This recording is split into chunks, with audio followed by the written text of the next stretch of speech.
So, good morning, everyone. Thank you for being here with us today. This is a workshop organized by the Horizon 2020 BuiltHub project in the context of the Sustainable Places 2024. As you know, Sustainable Places 2024 is a hybrid event, but the particular sessions are either virtual or physical. So there's a lot going on at the moment in Luxembourg. This is a virtual session that anyone can follow who is registered for the Sustainable Places. And we will, over the next hour, we'll try to share a few of the insights from the BuiltHub project. So thank you for being with us today. Without further ado, a quick run through the agenda for today. So I'm just doing now a quick welcome and introduction, and I'll give the floor now to Judit Kockat from BPIE, who will present us about the role of building data hubs in the energy transition. So this is the main context, I would say, for BuiltHub, for our hub, but also for others. And Judith, the floor is yours. You should now unmute. Yes, thank you very much. And then share your screen again as before.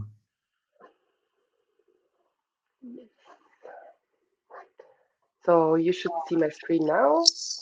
Perfect. Thank you very much. Yes, a very warm welcome from my side. My name is Judit Kockat from the Building Performance Institute Europe. I am a building stock modeler, so I work a lot with the data, which was the main focus of this project. And in this project, I worked also a lot with the stakeholders.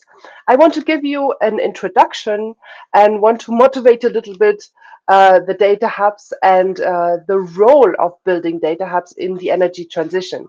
So I'll start from the data sources, the uses of these data and why they define the need for data hubs, and finally go over to how that contributes to the energy transition for the decision makers and implementers in the context of, yes, the EED revision that was in 2023 and the EPBD recast that was adopted earlier this year. So let me switch to the next screen. All right. So yes, the Judith, data. we lost your screen. You're no longer sharing for some reason. We see you, but not the screen. Ah, okay. I will share my screen again then.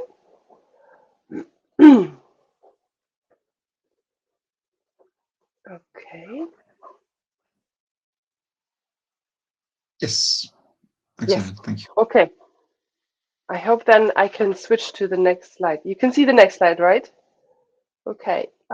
There we go. Okay, good. So yes, data sources. So in the project, we had a lot of data sources. We had digitalization initiatives, smart building projects, such as the Smart 2B project. We know that energy communities can be a source of data. Facility management, cadasters, census, of course, utilities, energy providers, and as a new one, after the EPPD recast implementation, there will be national building observatories. Now we have the Building Stock Observatory. So, yeah, what kind of data do we get from these sources? So, on the top, we see data that have really that are updated very fast, that are can provide data very fast. They measure the data, so the data recording is actually an observation. They have the scope of the data is quite detailed, so they have, for example, indoor air temperature, and they cover usually all the buildings that are in the project or in the community. So it's a very high detail and have a very high coverage. And they also have GIS related data, so spatial data on a very fine granularity. Then another example, let's say the cadasters. Here we have spatial data and structural data of the buildings, but they are updated only on building permit. And then in the census data, for example, they're updated every 3 to 10 years. This depends on the country and on the region. They are quite detailed as well, but they're survey-based and sample-based. Finally, the National Building Observatories, they will be updated annually, and they should include also, for example, public buildings. Now, given these data sources, we can look a little bit how they are structured. So the details are higher when we look at the top of the list and lower when we look at the bottom of the list, but that depends also. And for example, what I mean by details here is, for example, the spatial detail, um, and the temporal detail. So that means, do I see monthly data or annual data? And of course, also the scope. Do I see the floor area, or do I see also more details? I mean, energy performance is one. Energy consumption would be more detail, or then the indoor air quality would be a very sharp detail that we can see. Then we can also look at what territory the data sources cover and where they are available. So we can see that in the top of the list, the data sources are very local and with, let's say, smaller coverage so far, depending on the project. And then on the bottom of the list, we have a big coverage and really for the whole EU, the Building Stock Observatory. Finally, how often are these data updated? And we can have up to, I think, 15 minutes, maybe even shorter frequencies for the update of the data on the top of the list in the digitalized project. Then there's a irregularity here in the middle. So I was saying earlier that the cadasters are not updated very often, but from the utilities, we know that they have more higher frequencies, such as monthly data. So with this knowledge, we can now look a little bit into what we can do with these data. So for the energy transition, the use. With a very detailed and often updated data, we can actually detect material and system failures in the building immediately, and we can react to that. Also, we can flexibilize electricity and heat. That means that includes, for example, demand side management. So the user behavior can be adopted to the availability of renewable energy, and like this enable more renewable energy integration into the energy system. We can also enable local optimization. That means the sharing of energy within, for example, a neighborhood through, for example, energy markets, local neighborhood energy markets. What is also really important for the energy system is to enable a local network planning. And here I want to mention the aspect of photovoltaic and other energy generating systems that may be installed locally and that need the network to be adopted to these energy generation. Yes, finally, what is important, we want to determine the energy performance of the buildings to prioritize energy and emission savings. So what I want to mention here, and that was visible only very shortly, is the worst performing buildings. So the EPBD that was adopted in the middle of the year says that the member states need to prioritize worst performing buildings and cover a large amount of the expected savings through measures in worst performing buildings. So these buildings need to be identified. Which building is consuming more energy and contributing more than others to emissions? And for this, we need specific data. This goes in line with also quantifying the current and the desired building energy demand and emissions. That means we need to know what do the buildings consume now, and what and plan and prioritize what do they should they consume or should they not consume in the future.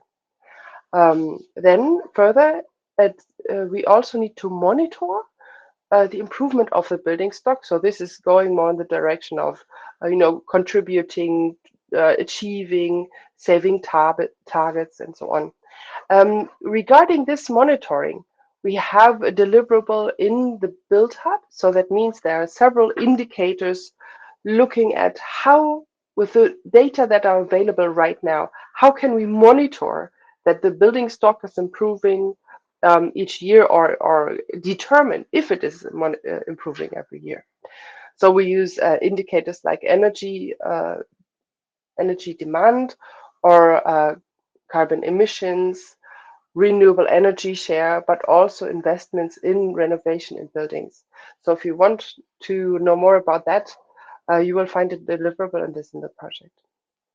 Furthermore, finally, it's important as a very basis. So this goes a little bit from the most detailed to use to the most broad use, just to know what the building stock consists of. So how can we bring these together?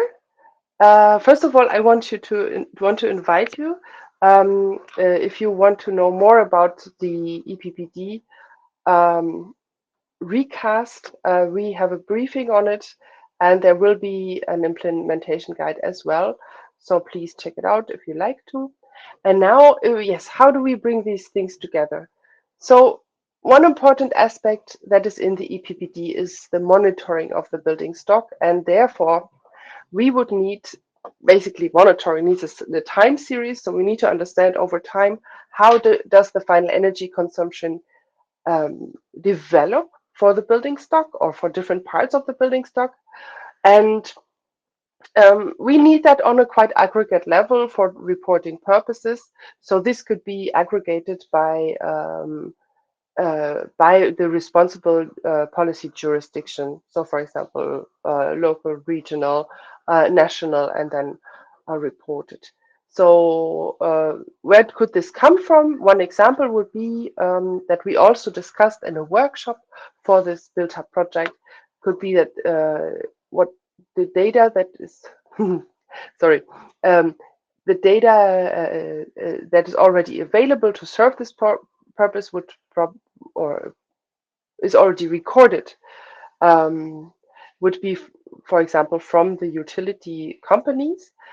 We have experienced different collaborations with utility companies, sometimes more restricted, sometimes very broad. Utility companies are collecting data on a client basis, on a building basis, and they're also rating these clients usually according to whether they are more on the higher end of energy consumption or more on the lower end. So this can provide us with lots of data that would be important to monitor the improvement of the building stock. Another part would be if we want to determine the energy performance to prioritize saving actions. So here, this is needed to build the national building renovation plans that is required by the EPBD. So what we need here is basically from time to time a snapshot of the building stock, and real meaning what it really consumes, because we need to address these buildings that are worst performing or consuming the most energy. And what is currently available in the countries as a data is usually building typologies. So that means that there are stereotype buildings or reference buildings. And then due to the development of the country population, there is an extrapolation of how many of these buildings should exist in the building stock. So this is a short explanation of what a building typology is, and this typology can be validated with real building stock data, for example, from EPCs, and give then an insight on what is the current building stock energy demand. And this can be done within the responsible policy jurisdiction, and for that we need actually quite a lot of data. So for these, to handle all these data and to provide the data for the users that we were talking about, all of them, I think that is one of the key motivation for building data hub. So without further ado, I think that we can say that Building Data Hub can organize, align, and map data sets, perform validation and quality checks, provide one data source for all stakeholders. So you basically have an alignment for all the users. You can provide different aggregation levels and defined reports, organize data uploads, so each stakeholder can contribute their part of the update, and provide standardized analysis and visualizations. And I will hand over to my colleagues to show you how we have done that in BuildHub. Thank you very much. Thank you very much, Judith. So I will pass the floor to Ulrich Filippi Oberegger, who is our coordinator for the BuildHub project, and who will present, apart from BuildHub, also the concept of the Building Stock Observatory. So Ulrich, you should be able now to share your screen. Thank you, Alexander. Yeah, a warm welcome also from my side. I'm Ulrich. I'm a researcher at the Institute for Renewable Energy in Eurac Research, which is a private research center in the north of Italy. I'm focusing on energy efficiency in buildings and especially on smart buildings, which means occupant interaction with the building systems, control of building systems, and the like. I'm coordinating the BuildHub project, which is now coming to an end, and I'm going to share my screen to show you what BuildHub could achieve. So you should see now my presentation in full presentation mode. I'm giving actually an intro to the BuildHub project and also to the European Building Stock Observatory. And to show you two examples of building data hubs in support of the energy transition.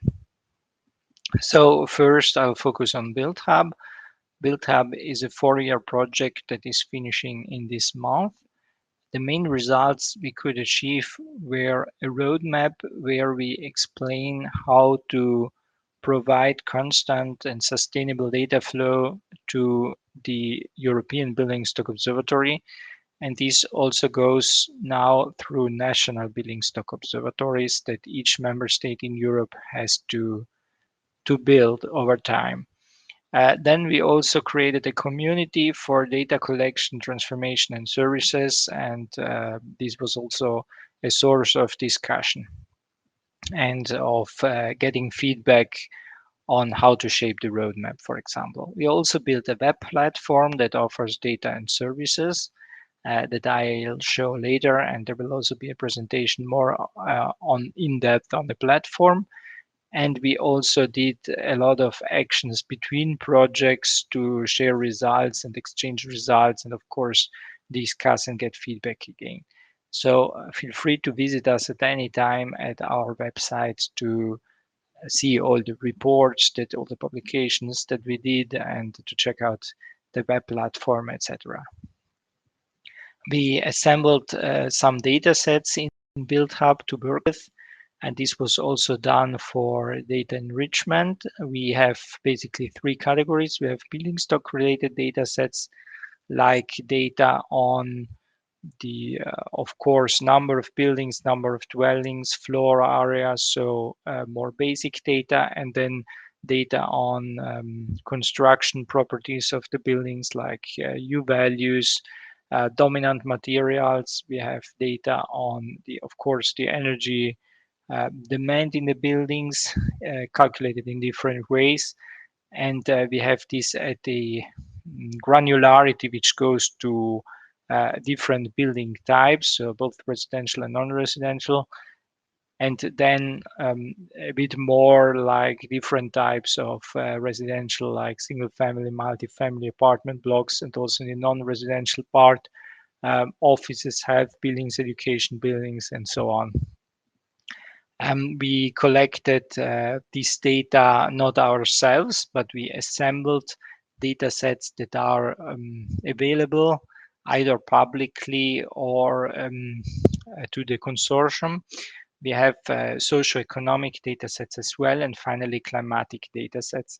And these three types have to be brought together to get a more complete picture. And we published this in a deliverable where you can see all data sets listed and how we use them for and what they contain.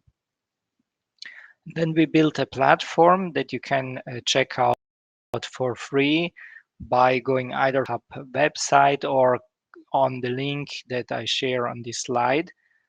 This platform is free to registered users. What you need to do is to first sign up with your email and the password that you choose, and then you are in. So there is no restriction, but it's required that you log in. And of course, once you do the sign up, you get a confirmation email and then you are in.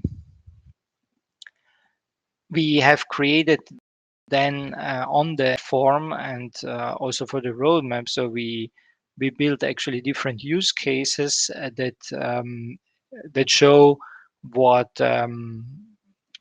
data hubs can be useful for. So on the one hand, to monitor building stock decarbonization, this is of course useful to policy makers who want to track, monitor the emissions in Europe due to buildings, and then of course to see do the emissions go down, what policies are most effective, what can we do to decarbonize even further.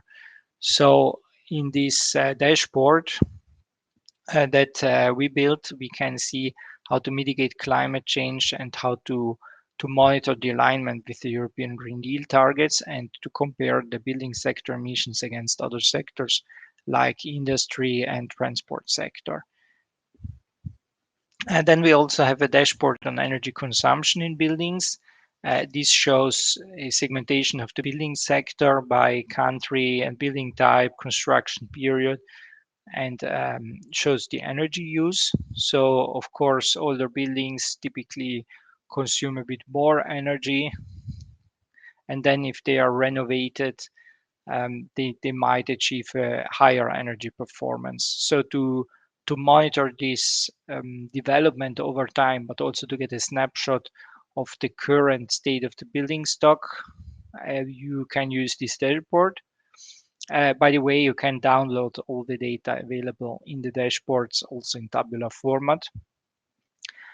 And this, of course, helps to increase energy resilience against climate change, to identify also the worst performing buildings, and to target especially those buildings.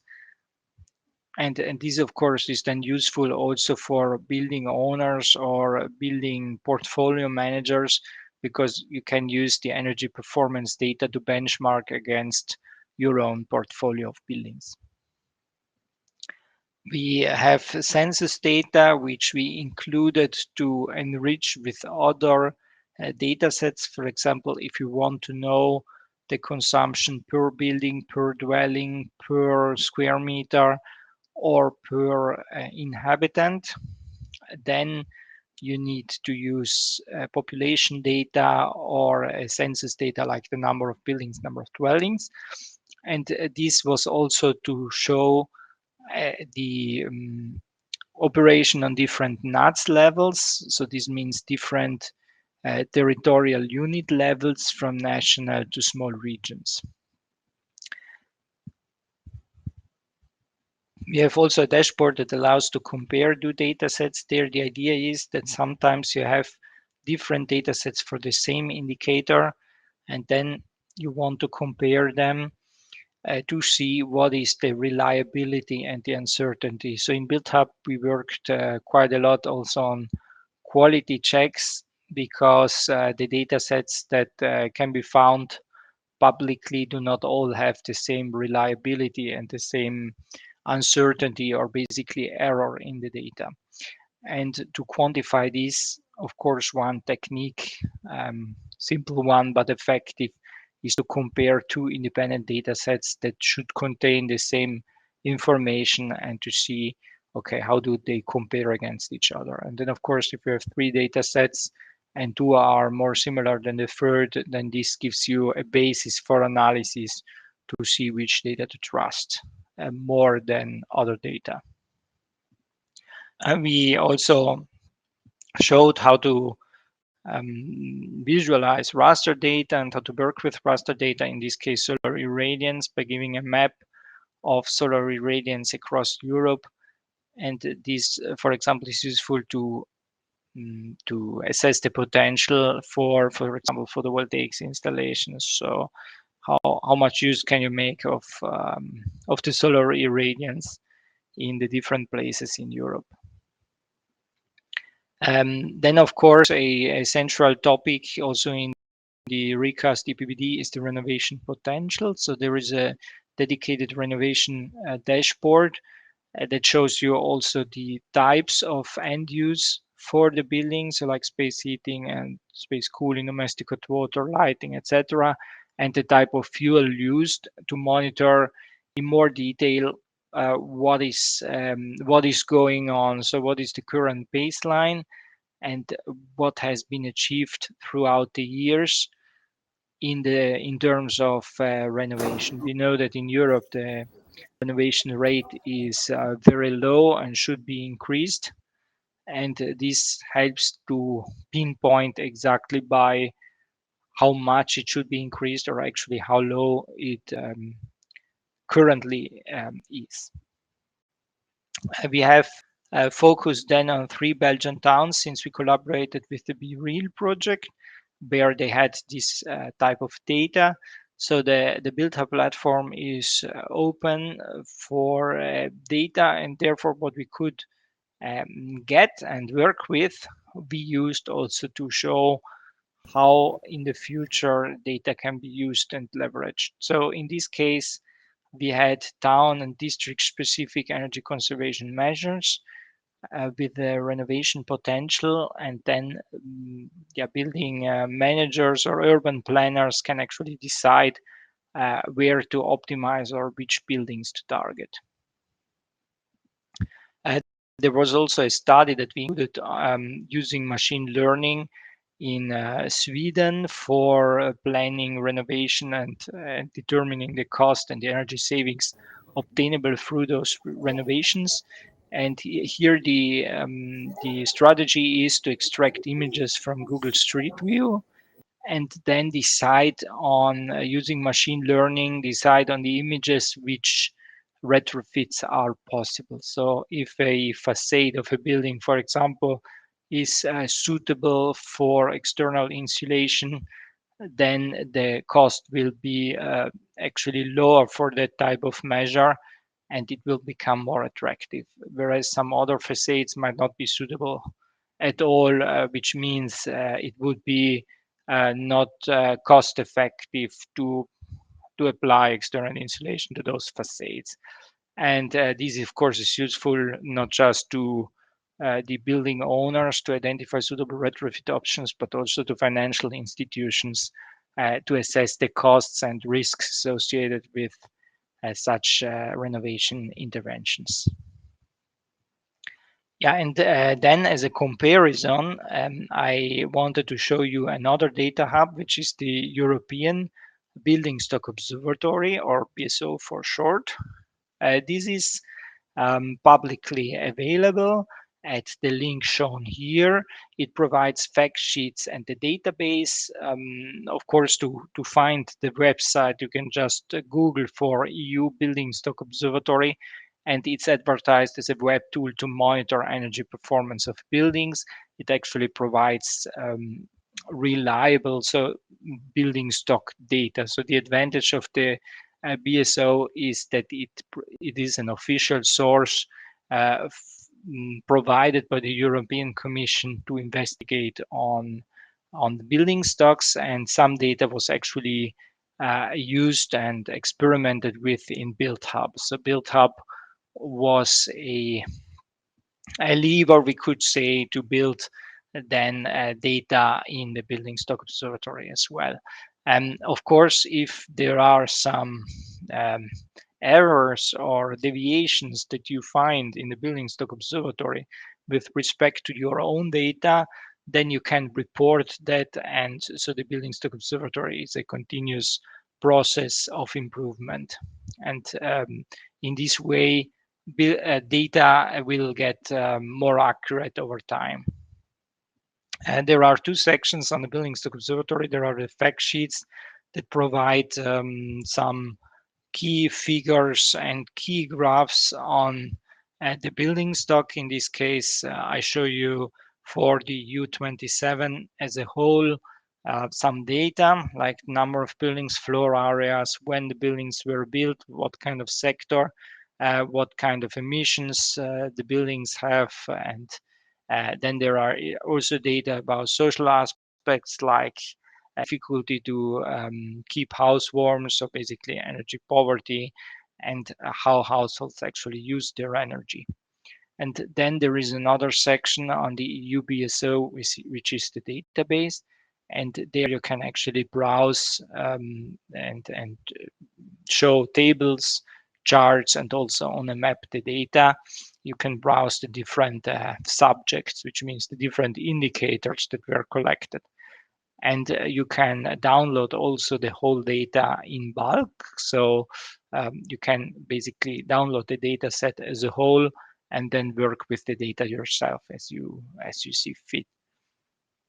So with this, I would like to close. Here on this slide, you can see the BuiltHub consortium.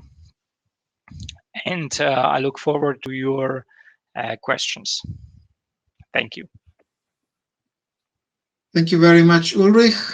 I suggest we move on with our next speaker, who is Georgios Pardalis from Entity Data. Entity Data is our IT partner for the BuiltHub project. So, George, the floor is yours. You should be able to share your screen now. Good morning. Thank you, Alexandre. Let me try and share my screen. How about now? Can you see? And if you put it on full screen. Yep. Should be there. Excellent. Yes, great. Perfect, Thank you. perfect. Well, thank you. And thank everyone that preceded my opening line. I'm George Pardalis. I'm part of the technical team coming from Entity Data Greece. And together we will try and talk about the technical aspect of this wonderful experiment.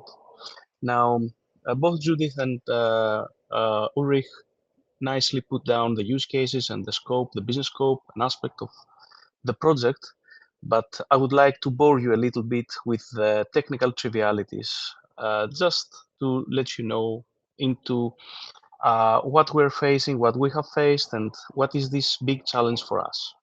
So, BuiltHub. So I will not dwell into the use cases, but I would rather give you an overview of the high-level architecture that we have introduced. Now, we wanted to go green. We wanted to have an open platform, something that is versatile and portable, and that's something that could be flexible in the delivery and in the deployment itself. So we want something that can be deployed on the cloud, but also on a hard metal system. Now, for the cloud perspective, we have chosen to go with Amazon AWS, as this was the most streamlined option at the time, but also to demonstrate that the product can run cloud native. What does that mean? So We've talked about some data sets. We've talked about uh, processing, digesting, aggregating, and then presenting all this crude data that is publicly available. How do we achieve all this? Oh, so we are leveraging more or less intermediate storage. We're leveraging containerization and cloud native services. What does that mean? So you can see in this picture that we're using S3 buckets, we're using EC2 machines, availability zones, we're using ETLs and other wonderful stuff. But it's not just buzzwords or fancy nomenclature that is used and thrown at your screen. It has more or less to face two challenges, two big chapters. The first chapter being the functional requirements that are the use cases that we want to cover, the business use cases that we want to achieve, the functionality that the user is expecting. But apart from this one, we also have the cross-functional requirements, and those refer to the other aspects that the user will benefit from, but are not immediate instructions, not immediate requirements. So all those concerns, how do we solve all those problems? So we have to keep in mind that we want to be efficient. We want to have something that is reusable and not create things anew. We want it to be secure. We want the product to scale across platforms, both in performance and in volume. We want this to be extensible. We want it to be future-proof, that we can continue developing if needed. And we want it to be fault-tolerant. Okay, fancy stuff, interesting. How do we do that? So we have tried to include lots of technologies just for the sake of demonstrating, but also to ease our lives and make the development easier and faster. So we have stepped on top of the AWS services, and we have used some of the available services that you can see here, like EC2, S3, Glue, Glue Data Brew, and Lambdas. We have also Dockerized the deployment so that everything can run on EC2 machines without relying really on the EC2 machines themselves. We're using Angular 14 with high charts in order to visualize our results, to provide graphs and meaningful displays to the user so that they're easier to digest and easier to process.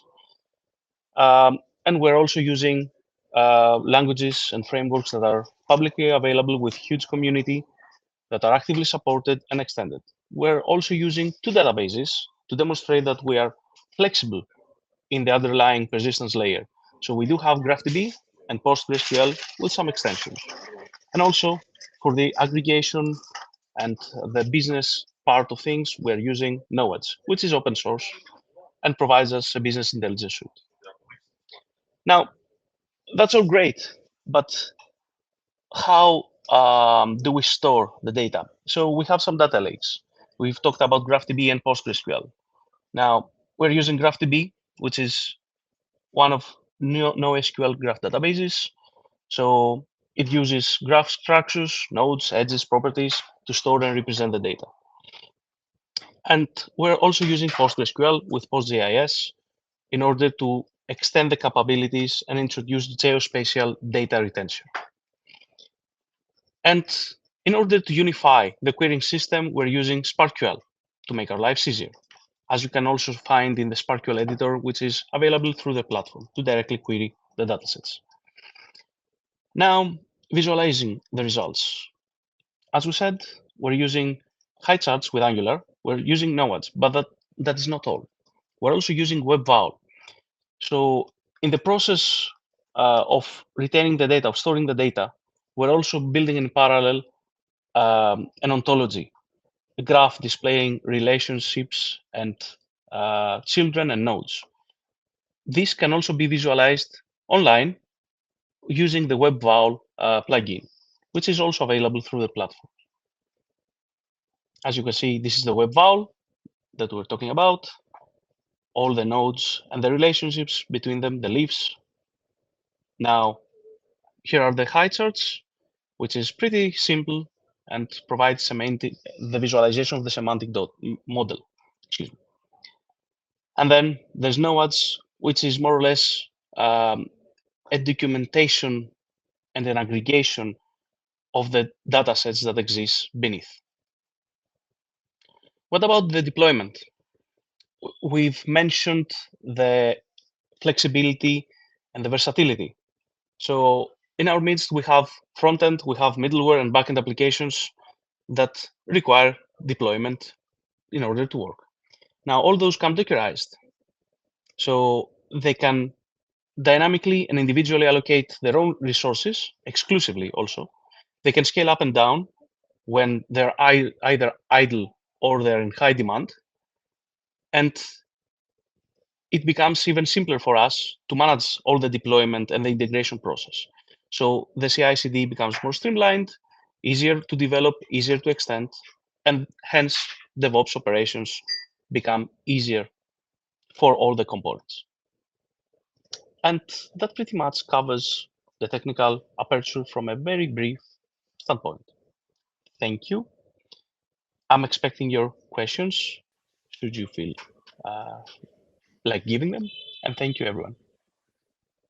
Thank you very much, George. And I think I'll actually kick off a couple of questions before I move on to my presentation, because you did provide an excellent context of, let's say, the technical sophistication of the BuildHub portal and hub.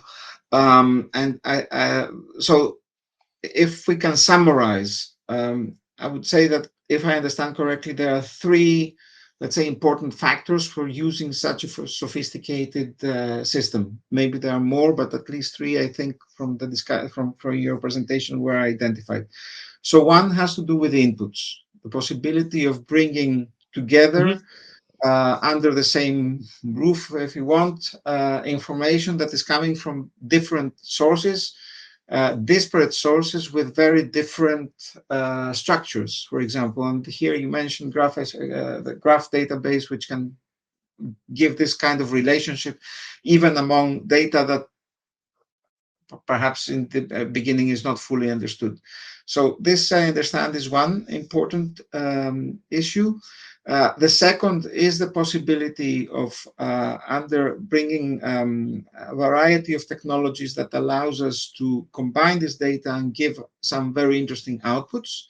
And finally, if I understand correctly, also you mentioned the language that is used, that one can build applications, let's say, perhaps in the future through AI automatically to really do quite sophisticated queries to all this data that is there. Is this a good summary? Are there other points that you think are important to mention? Well, the three basic pillars are as you said, the data ingestion of the publicly available data, which are quite complex and vast in volume. So those two are some standalone challenges on their own, because you have to have the understanding of the data sets. You have to know how you will build your own model and how you will effectively store them so that you can access them quickly. Then the other part is how you will display a meaningful and comprehensive result to the user so that it makes sense and it's efficient, not just throw crude data or the whole data set at the user, because there's no meaning in that. And then it's how you keep going after that point. It's how you extend the use cases and the product overall. It's not about a specific language. We're not bound to a specific language or a specific cloud vendor. We would like to be, let's say, flexible in the choice of what you will pick in order to make the development happen and how you will deliver the product. For the sake of providing a product that can be delivered in a corporate model, in a corporate ecosystem, we picked what is most used and what is actively developed and what is actively supported by the community. So we have tried to encapsulate and incorporate lots of different technologies, as you've seen in the presentation, including Angular, including Python for the scripts that we're putting in place for AWS, Glue and Glue Data Brew. But everything comes together as a single product, and everything is actively supported and greatly served. So it's a challenge, but this challenge proves that you can actually build it with different ways and still be effective and operational. Excellent. Thank you very much.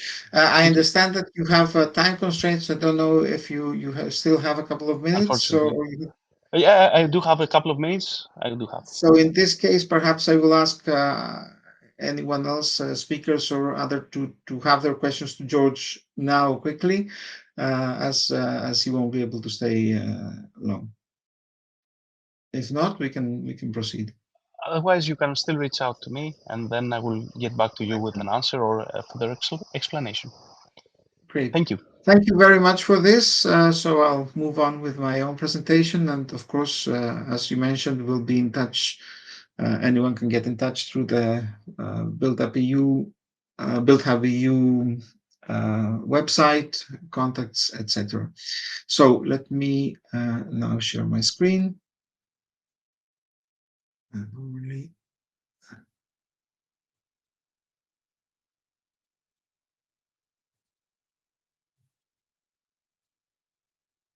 Okay. I think you should see my screen now. So thanks to everyone for the previous presentations. I'll try very quickly to wrap up. So we have a situation, let's say, where information is needed, data is needed in respect to buildings, energy, etc. Judith presented a broad overview of why and where such data is needed, how it's also relevant to the energy transition in terms of either regulations or also ambitions. Ulrich presented the overview of BuildHub as the platform, but also the Building Stock Observatory and its relevance. Then George provided a very good overview of the technologies that are behind the BuildHub platform, precisely in order to have this kind of flexibility in all respects, the kind of information that we put in, how we treat it, what we give out to the user, and how this can be, of course, hosted in the future in possibly another location or whatever other technologies, other providers, etc. So all of this, I think, is very critical to consider, let's say, both the midterm viability and the long-term sustainability of the portal, of such information hubs, not just BuildHub, but more generally. So this is what we'll try to, sorry for this, this is what we'll try to look at in the next few minutes. A few insights in respect to this kind of, let's say, of operational viability, but also long-term sustainability. So we'll look at these, the overall context very briefly, some aspects of how artificial intelligence is relevant in this, what we mean by operational viability, what we mean by long-term sustainability, and what, let's say, relevant contexts there are here to support this. I think the question here, why we need building data hubs, was answered already by Judith. Also, the broader context where we are, what is here, the Building Stock Observatory is already something in the European Union, but national stock building observatories are coming.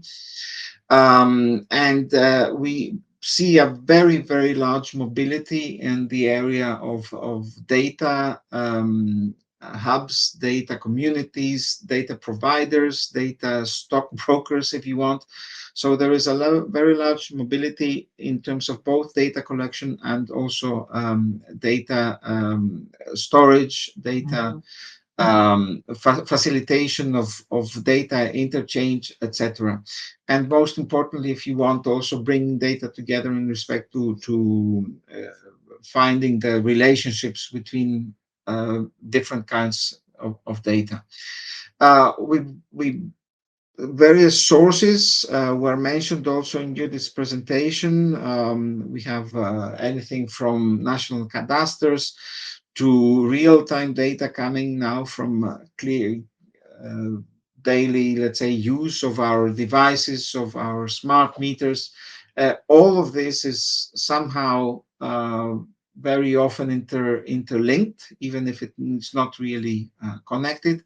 And also, we might have different systems of reference in the sense that um, not the same units or not the same standards or not the same reference data is used in the various data collections. So this also is important in order to be able to connect and make sense of all this data. Um, there is the aspect of intellectual property that we need to consider. So there are a lot of initiatives for open data in quite a lot of different communities of practitioners. There is the aspect of compensation where data has to be specifically collected and there are specific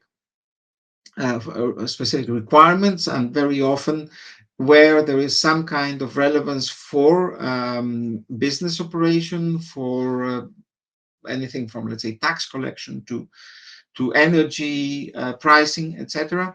And we see in the market various mixed models that bring, let's say, free access to certain data, or but for more specific insights, one might need to pay for. Uh, I'm talking, of course, about data and services that are open, not, let's say, what is within specific companies that are operating. In recent years, the last couple of years, very specifically, we've seen artificial intelligence coming in and accessing a very, very large number of data sources, bringing it together, making combinations. We are still learning, that is clear. The technology has incredible potential, but we are still seeing some growing pains, some teething problems, if you want, both in respect to reliability, in respect to the attribution and transparency, how certain results are reached in. And of course, the aspect of competitiveness is very clear because evidently, if you can do something with a few minutes of processing time of an artificial intelligence model, why would you need to use an expert? Of course, things are not as simple as that. And let's not forget also the carbon footprint and the water footprint and the greater footprint of artificial intelligence, which is clearly very, very big. Uh, Nevertheless, putting all this together, we can already see the potential for viability of building data hubs. We are talking about, let's say, short to midterm, 3, 4, 5 years ahead, as certain activities under the energy transition are taking place. We see the potential for public sector clients, authorities that need to implement regulations, and we see the potential also for private sector clients, real estate, insurance agencies, etc., that rely very much in reliable data. In the context of BuildHub, we created a sort of basic operational model for such a hub. So again, the information that, if you want, is particular for BuildHub, but the context and the potential for use is much broader. We are talking, let's say, about a small independent, if you want, company that could operate either as a startup or as part of a greater organization, and we'll see later that it's really useful if we can have it under a greater organization. We looked at three key scenarios, what we call the minimum viable product, conservative development, and ambitious development.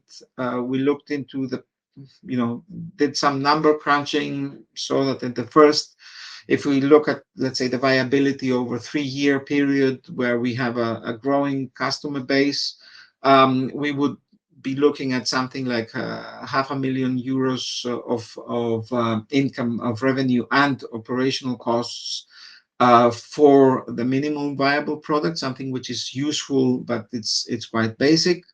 Then looking at a conservative development, we would be going, let's say, a bit little around 1.5 million euros, or a little bit over that. And if we really wanted to be ambitious in terms of looking at a system that can really support quite different operations, quite different markets, possibly, and taking place both in terms of projects for supporting certain initiatives, but also in terms of supporting authorities in their work, we would be looking at something like around 2.5 million euros. So if we look at the greater space of energy transition, of course, these are let's say very low numbers. On the other hand, we should realize that it's not always evident that such subsidies would be available for an operation.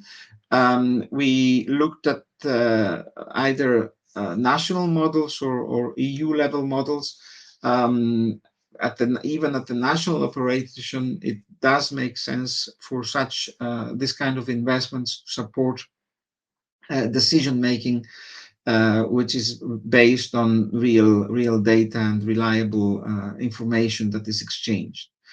Looking at the long-term sustainability, things are either more optimistic, if you want, or more complicated, in the sense that it's quite clear that in the long term, energy transition will bring a much better financial and economic situation.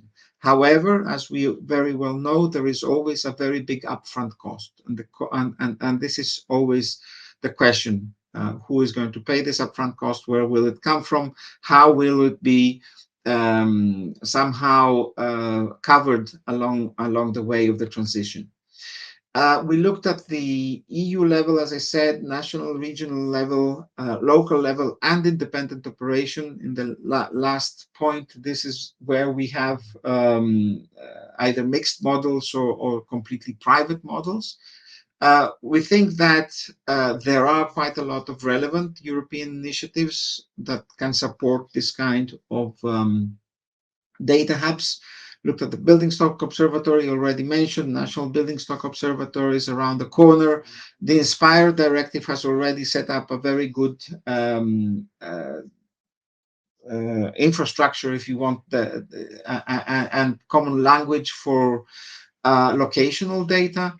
Open data spaces is a very important initiative. The Data Governance Act and the AI regulation precisely say that the European Union wants to have a better grip, if you want, in its use of data.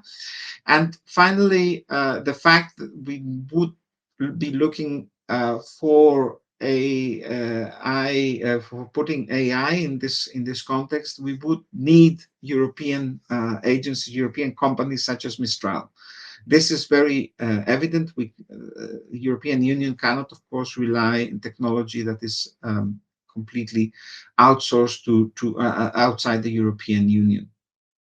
So at this point, I think wrapping up both this presentation, but also some of the points that were raised earlier, we are looking at viability, which is achievable and important. Sustainability in the long term implies recognition of the strategic importance of the hubs for the energy transition. So major investment, if you want.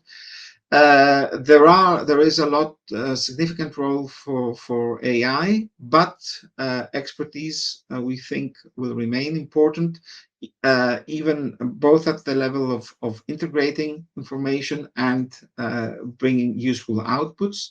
Then, in terms of the transition, it's evident that they require information collection, organization, interpretation. This is very evident in the EPBD, which has recognized this factor.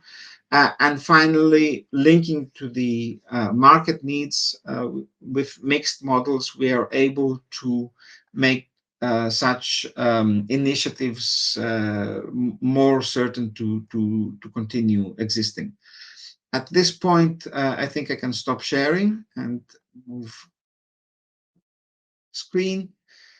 I don't know if there are any questions, if speakers themselves would like to raise a couple of points that you think are important to conclude these presentations.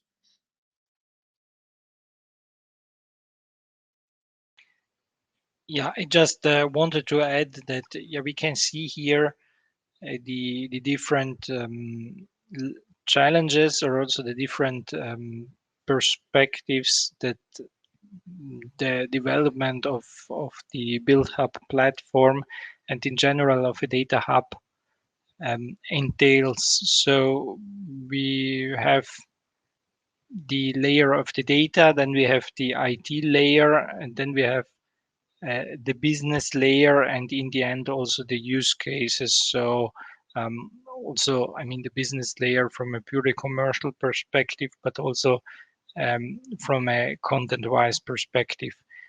And we try to provide recommendations on the different levels, including also environmental, social, political, and legal in the roadmap. So check it out to get the broad picture that we also try to give in this workshop. Okay, thank you very much. Judith, perhaps any closing remarks from your point? No, just want to add that we're seeing a lot of interest from the member states and for the data, especially regarding the Annex 2 of of the EPPD, with the template for the National Building Renovation Plan, where you have the list of mandatory and optional indicators. And yes, I'm looking forward to see how that will develop, and how we can solve this.